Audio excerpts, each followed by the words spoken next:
I got some quick review problems from Chapter 1, Section 5 of solving quadratic equations. And I've got the 3 different strategies listed here. I've got an example of solving this quadratic equation using the square root property.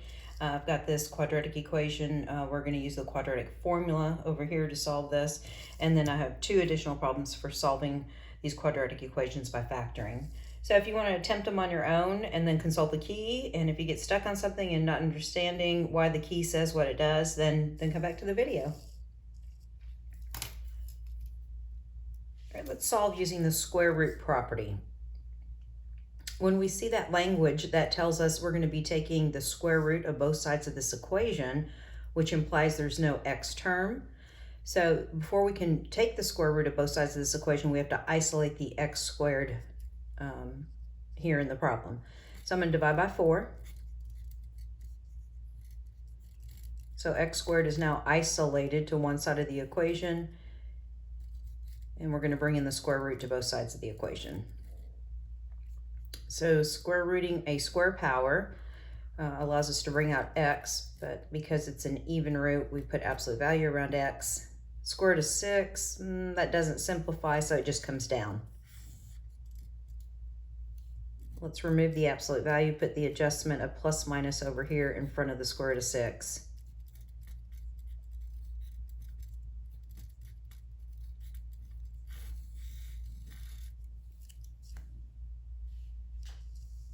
Let's do a review problem of solving this quadratic equation using the quadratic formula.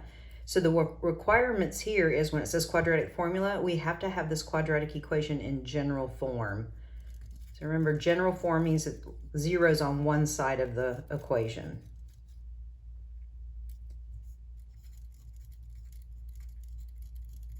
So what I'm doing is I'm adding this constant 4 to both sides of the equation, so it zeroes out the right side and makes it plus 4 on the left side.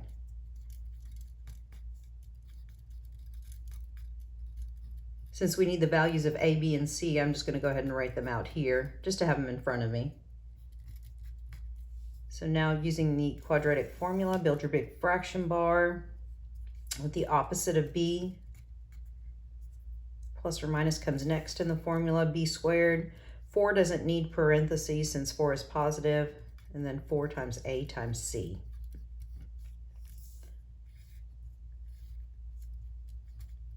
And in the denominator, 2 times 2. So taking care of the denominator, I'm going to get 4. In the numerator, I'm going to start off with -4 plus or minus, and then go right to the calculator and find the value of what we call the discriminant here. 16 minus, I think, 32. I think that's -16.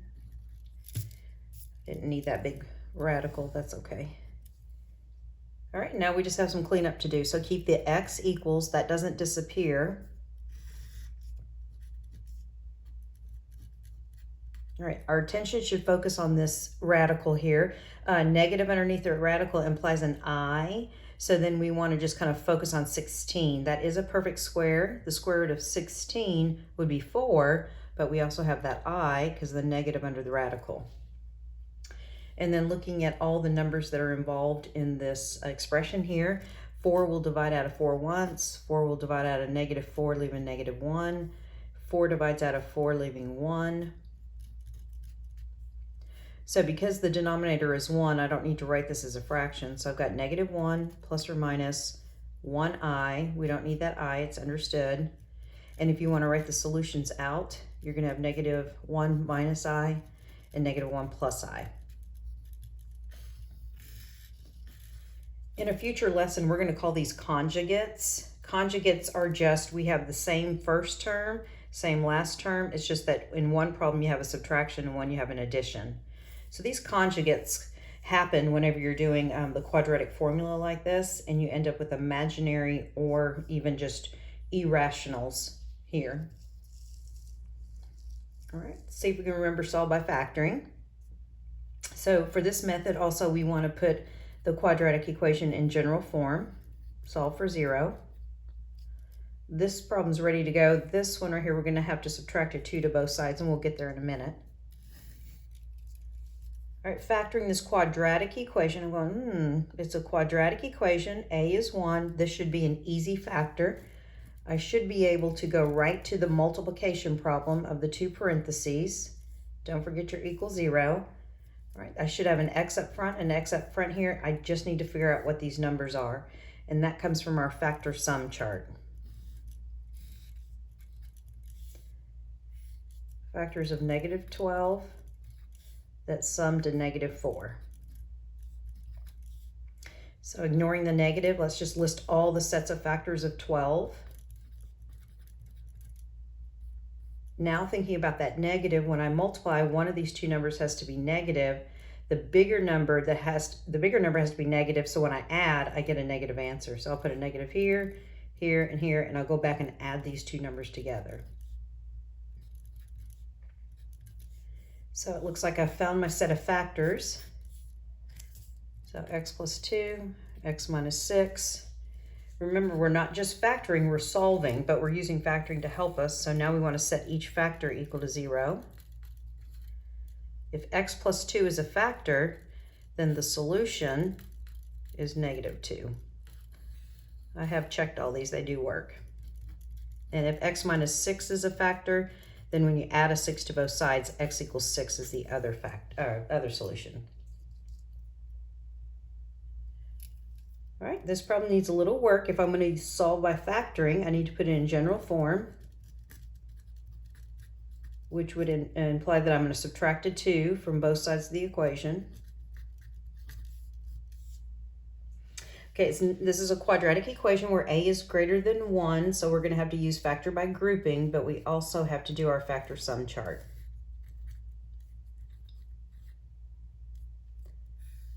A times c, and our b value is 5.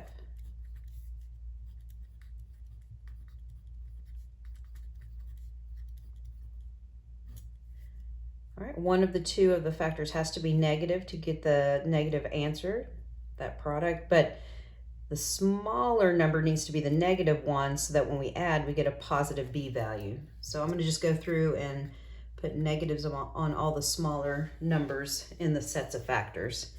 So let's sum.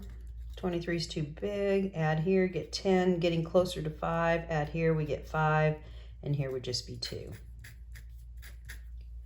So we can't go straight to the multiplication problem, we've got to do factor by grouping. We've got to break up 5x into the sum of two terms having these coefficients.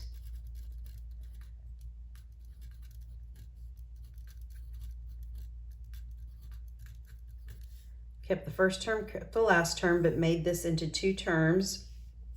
So now I can do grouping.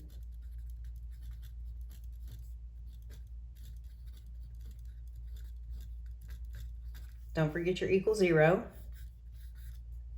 Looks like 3x comes out of this first quantity. And it looks like 2 will come out of the second quantity. Oh, good news. I've got the same parentheses. So now I'm going to factor out that common parenthesis.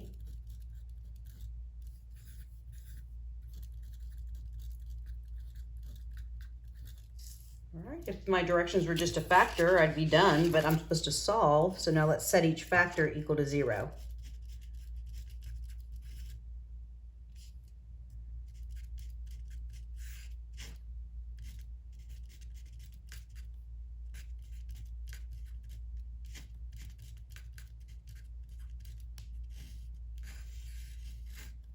So if x is 1/4, then this would be 1 minus 1 or 0. So that's good. That's what I want, that to be 0 if I want the answer in my multiplication problem to be 0.